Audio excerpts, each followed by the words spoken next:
Here's a movie of Fred's quilt project. Fred's? This is Fred's quilt. And this is my project to make Fred's 75th birthday present, which is this pretty quilt that I finally have sewed all 30 pieces together and then put the blue border around. I could be just a little bit shy of blue fabric, in which case I'll have to figure out how to patch it, because I think it's better to patch it than to go back and get to the store with more blue. But I think it's conceivable that when I get the whole thing sewed together in Washington, it'll just be perfect.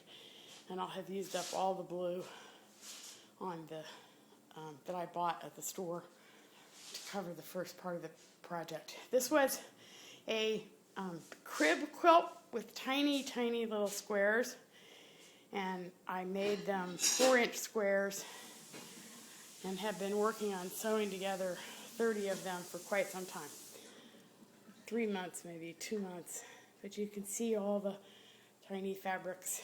The one in the middle, or one of the ones in the middle, that one has many different fabrics. And I'm standing in the middle of the quilt. I'm walking on it, actually. It's a little wrinkly.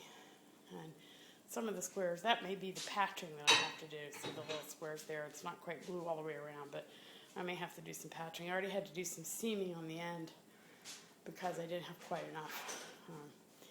But better to patch, I think, than to have to write to the store and get another yard of fabric. I think it's kind of cool to finish it up out of just odds and ends from what I bought. Bought all this fabric on eBay, and it's to match the hydrangea wallpaper. I'll show a picture of the hydrangea wallpaper with the quilt in the background.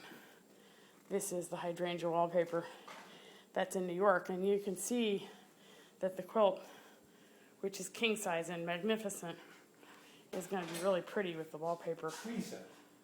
I think it's king size, sweetheart. It's huge. The bed is queen size.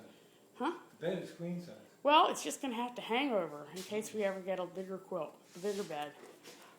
It's wonderful. I'm going to post this on YouTube.